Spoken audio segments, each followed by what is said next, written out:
Los ataques a las periodistas de Guanajuato, Ana Luz Solís y María Antonieta Herrera, comenzaron tras la cobertura de una manifestación pacífica del cuerpo policial en el patio de la Secretaría de Seguridad en julio de 2019.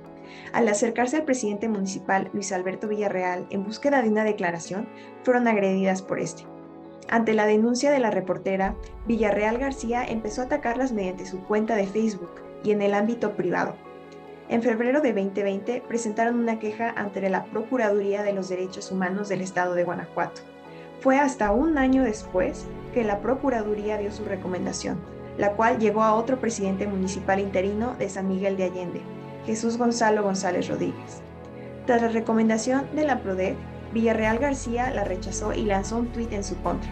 Por otra parte, las periodistas han sido atacadas por el asesor del actual presidente municipal, Ramón Correa González, el cual no solo las agrede mediante campañas de desprestigio, sino que involucra una ofensiva de género.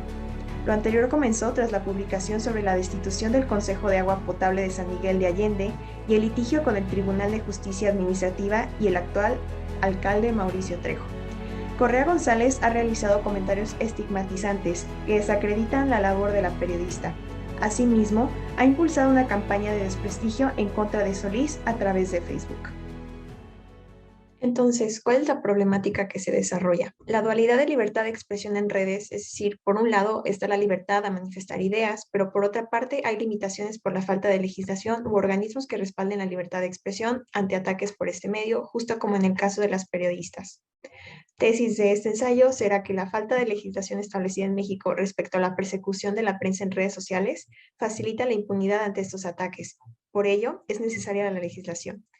Y la pregunta ¿es posible lograr un equilibrio entre la libertad de expresión y la regulación de redes sociales? Como se ve en la imagen, la tesis se explorará a través de 3 premisas, las cuales se explicarán más adelante. Además de la consulta de fuentes documentales, se realizaron 2 entrevistas estructuradas con la finalidad de indagar en posturas tanto en favor como en contra de la tesis planteada. Se entrevistó a la doctora cum laude en Ciencias de la Información por la Universidad Complutense de Madrid, España, y licenciada en Ciencias de la Comunicación por la UNAM, María del Carmen Fernández Chapou, y al profesor Homero Hinojosa Córdoba, consultor de medios, columnista y docente de periodismo en el Tecnológico de Monterrey. Premisa 1. Las redes, al igual que en el mundo real, deben contar con una legislación con el fin de proteger los derechos de los individuos ante ataques tras el ejercicio de su libertad de expresión. Tal como menciona Barriuso 2019, los sistemas de computadoras ofrecen oportunidades nuevas y sumamente complicadas de infringir la ley y han creado la posibilidad de cometer delitos de tipo tradicional en formas no tradicionales.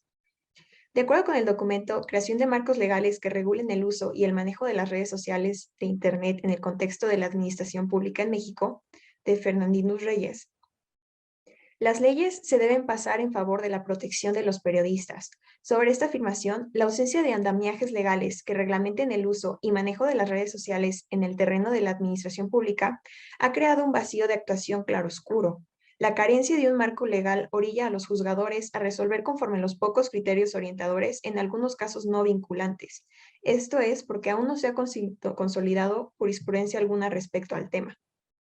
La regulación en redes, desde mi punto de vista, es muy polémico, incluso para también los periodistas, ¿no? O sea, yo creo que poniendo en la balanza son más los riesgos que las ganancias. Hay otras formas de regular o de poner, digamos, o de dar garantías a el cumplimiento de ciertos derechos o de ética, pero no necesariamente es legalizar, normar o regular, ¿no? El problema con los medios digitales es que se quieren regular de forma analógica, o sea, como si fueran medios analógicos, y no son así, o sea, su naturaleza es muy distinta a los medios tradicionales, entonces también hay que cambiar esa forma de ver al medio y darle otro uso. Y de acuerdo con ese uso, también cambiar todo el marco alrededor. Premisa 2. La solución a los ataques digitales se encuentra mediante la legislación de estas redes sociales que favorecen la persecución de la prensa. Según señala el informe Asedio, Amenaza y Ataque, la condición de vulnerabilidad de periodistas en México, publicado por el laboratorio Signal Lab y TESO, indica los incidentes de violencia contra mujeres periodistas. Hay ataques de modo psicológico, físico, y estos seguidos de violencia digital o en línea. De acuerdo con la Cámara de Diputados, en su documento Regulación de redes sociales, elementos para su análisis, el uso de redes sociales también ha generado diversas problemáticas que perjudican a los derechos fundamentales, y ante tales escenarios existe la necesidad de proporcionarles protección a los usuarios. Por ello, el Congreso considera necesario legislar esta materia a fin de evitar problemáticas. En respuesta a lo anterior, el senador Ricardo Monreal tiene la iniciativa de regular las redes sociales mediante una reforma a la Ley Federal de Telecomunicaciones y Radiodifusión. Y hay algunas propuestas para que justamente se regulen las redes sociales aquí en México. ¿Cree o considera que estos son algunos medios para proteger en cierto modo a los funcionarios públicos para que salgan impunes?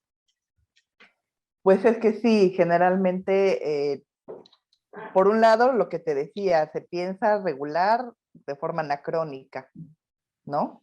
O sea, no podemos seguir pensando como en el siglo XX, cuando tenemos medios del siglo XXI con un contexto total y absolutamente distinto.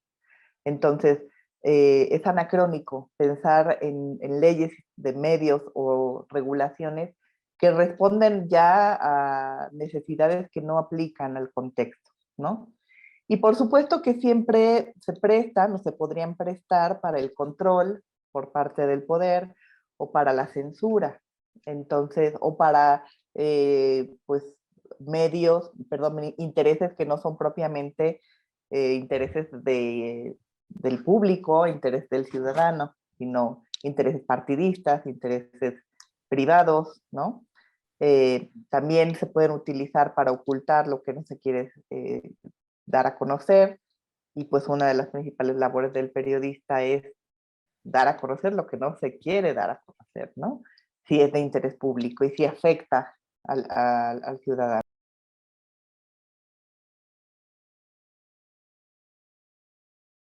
De acuerdo con el análisis titulado El silencio o la vida, la autocensura como forma de sobrevivir en los tiempos del crimen organizado del periodista Juan Carlos Rodríguez, ante los riesgos que implica ser comunicador, los medios recurren a la autocensura, lo cual atenta contra la libertad de expresión. El manual de la PGR ha venido a legitimizar la autocensura, pues ante la imposibilidad inmediata de erradicar la actividad delictiva, se opta por aconsejar el silencio. A pesar de casos que son relevantes para la ciudadanía, la seguridad depende en gran medida de los cuidados que procuren los propios periodistas, así que informar de dichas situaciones deberá asumirse bajo su propio riesgo. En situación de riesgo, o sea, ¿qué situación podría ser más peligrosa en términos de impacto social? La Sí, autocensura por miedo a estos ataques justamente a los que son más susceptibles por la exposición en redes, o la regulación de medios digitales que podría considerarse como otra limitante de la libertad de expresión. sí, buena pregunta. Fíjate que cualquier intento de regulación a los periodistas de verdad, a los auténticos, va a representar siempre un mayor riesgo. ¿Sí?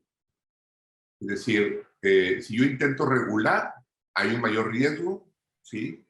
A diferencia de que si yo hago un proceso de autocensura. ¿Por qué? Porque el proceso de autocensura el día de mañana lo puedes dejar, ¿sí? Lo puedes, digamos, ya olvidar. Pero la regulación es permanente. La regulación a veces implica multas, ¿sí? Cárcel, una serie de sanciones que esas no te las puedes quitar. Entonces siempre va a ser un mayor peligro, podríamos decir, la regulación, o un mayor riesgo la regulación, que un proceso casero de autocensura. A pesar de la vulnerabilidad que corren los periodistas en nuestro país desde distintos frentes, es decir, enfrentan violencia en el ámbito físico, psicológico y ahora digital, la regulación de las redes sociales, en lugar de ser una herramienta en favor de la protección al honor de los periodistas, representa un riesgo ante la libertad de expresión. Por lo anterior, la tesis planteada, es decir, la falta de legislación establecida en México respecto a la persecución de la prensa en redes sociales facilita la impunidad ante los ataques, por ello es necesaria la legislación, se refuta. Sin embargo, ¿es posible lograr un equilibrio entre la libertad de expresión y la regulación en redes sociales? Muy buena pregunta como para cerrar esta entrevista.